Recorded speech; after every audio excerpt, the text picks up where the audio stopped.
નમો રેન્દ્રાન સિદ્ધાન નમો આયને નમો વિજયાન નમો રે સવ સાવન મેસો પંચનમુક્કર સભ્ય પાવક પ્રણાસનો મંગલાન છે સભ્ય સિંહ બ્રહ્મ હોય મંગલમ. ભાગ્યશાળીઓ, આપણે અહીંયા જોશું અપકાય એટલે કે પાણી.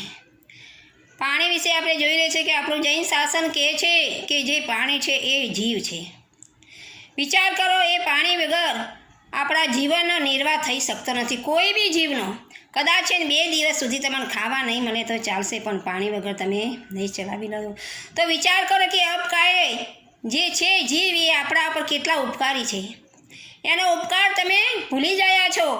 એનો ઉપકારનો બદલો તમે નથી આપી શકતા દરેક જીવો, કારણ કે બસ બેફામ પાણીને ઢોરો છો. એને ગમે કેટલી બધી એને વેદના થાય છે એનો તમને કશો ખ્યાલ નથી.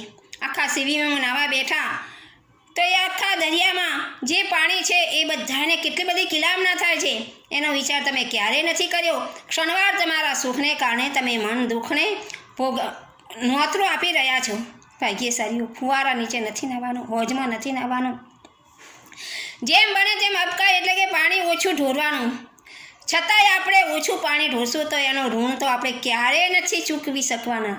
છતાં આપણને એમ થાય કે મોટા જીવને જો આપણે છોડાવવો હોય તો કાંઈક તમે પૈસા રકમની જરૂર હોય છે, પછી એ જીવને તમે છોડાવી શકો છો.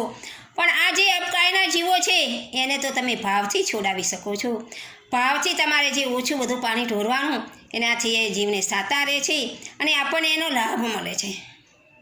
ભાગ્યશાળીઓ, જેમ બને તેમ પાણી ઓછું ઢોરજો અને આત્માનું કલ્યાણ કરજો અને એને કાંઈક સાતા રહે એવું કરજો. કારણ કે જૈના એ ધર્મની આપણી માતા છે જૈના, અને જો જૈનાનું રક્ષણ કરવું એટલે માતાનું રક્ષણ કરવું એ દરેક વ્યક્તિ, દરેક સંતાનોનો ફરજ બને છે, કર્તવ્ય બને છે, ધર્મ બને છે. બસ આ જીવનમાં રાખી અને તમે જેમ બને તેમ અપકાય એટલે પાણીને ઓછું ઢોરજો અને એને સાતા આપજો. તમારા આત્માનું કલ્યાણ કરજો. શાસ્ત્ર વિરુદ્ધ કાંઈ બોલાવ્યું હોય તો મનોવચ્ચને કાયાથી મિચ્છામિ દુક્કડમ.